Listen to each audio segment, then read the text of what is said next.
ஓம் சக்தி. இன்னைக்கு 1008 சாயில் ப்ராஜெக்ட்ல புக்கி மர்த்தா ஜாம்ல நம்ம மண் எடுக்க வந்திருக்கோம். இங்க உள்ள கோயிலை பத்தி நம்ம தெரிஞ்சுக்கலாம். வாங்க, லெட்ஸ் கோ. புக்கே மர்த்தாஜாம் நடு டவுன்ல தான் இந்த ஒரு ஆலயமே இருக்கு. ஸ்ரீ மகா மங்கள நாயகி அம்மன் தேவஸ்தானம்.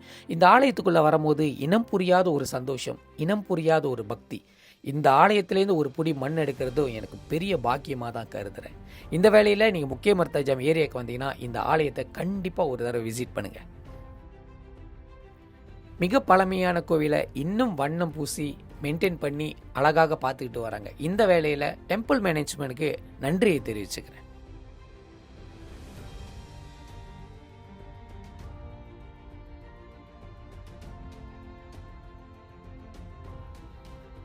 ஸ்ரீ முன்னீஸ்வரர் சிவன் வராகி ஆலயம் புக்கே மர்த்தாஜாம். இந்த ஆலயம் புக்கே மர்த்தாஜாம் கான்வென்ட் ஸ்கூலுக்கு பின்னாடி தான் இருக்கு. தண்டவாளத்து பக்கத்திலே பார்க்கலாம். முன்பு இந்த ஆலயத்துல முன்னீஸ்வரரோட வழிபாடு தான் இருந்துச்சு. தற்பொழுது சிவனோட வழிபாடு நடத்துறாங்க. அது மட்டும் இல்ல, இங்க பல தேவக வழிபாடுகள் நடந்துகிட்டு இருக்கு. அதுலயும் குறிப்பா வராகி அம்மனோட வழிபாடு நடந்துகிட்டு இருக்கு. நீங்க வராகி அம்மனுக்கு பூஜை செய்யணும், இல்ல பிரார்த்தனை பண்ணணும், அல்லது தியானம் பண்ணணும், தவம் பண்ணணும், அவங்கள நோக்கி பூஜைகளை செய்யணும்னு நினைக்கிறீங்களா?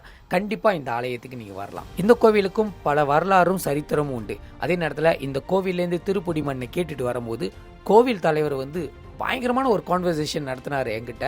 ஆனால் இறுதியில் ஒரு பொடி மண்ணை கொடுத்துட்டு நாங்களும் இந்த திருவிழாவில் கலந்துக்கிறோம், உங்கள் பூமி பூஜையில் கலந்துப்போம், அந்தமாரி ஒரு வார்த்தையில் சொல்லும் போது மனசுக்கு ரொம்ப ஆறுதலாக இருக்குது. அதே நேரத்தில் கோவில் தலைவருக்கும் கோவில் மேனேஜ்மெண்ட்டுக்கும் நான் நன்றியை தெரிவிச்சுக்கிறேன். சில கோயிலில் மரமே பார்க்குறது ரொம்ப கஷ்டமாக இருக்குது. ஸோ இந்தமாரி இடங்கள் கிடச்சிருந்தா கண்டிப்பாக கோயில் நிர்வாகம் வில்வ மரமோ, வேப்ப மரமோ, ஆலமரமோ, அரச மரமோ, ருத்ராஜ மரமோ நட்டு வச்சா புண்ணியமாக இருக்கும்.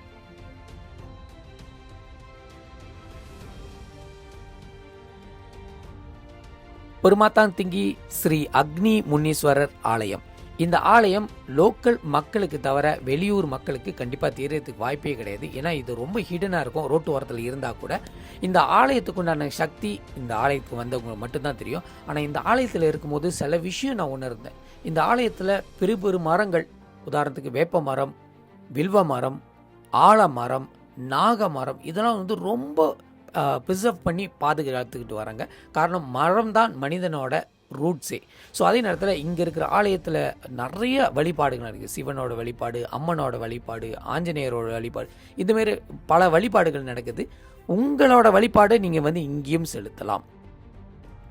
இந்த ஆலயத்தோட ஒரு பொடி மண் எடுக்கிறதுல நான் பெரும் பாக்கியமாக தான் கருதுகிறேன். அதே நேரத்தில் இந்த ஆலயத்தோட மேனேஜ்மெண்ட்டுக்கு நான் நன்றியும் தெரிய கடமைப்பட்டுக்கிறேன்.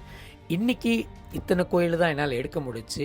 அடுத்தடுத்த எபிசோடில் இன்னும் நிறைய கோயிலை பற்றி நம்ம தெரிஞ்சுக்கலாம். இது 1008 சாயில் ப்ராஜெக்ட் மேராய்ஸ்தே ஸ்ரீ மகா மாரியம்மன் பூமி பூஜைக்காக எடுக்கப்படுற மண். See you soon.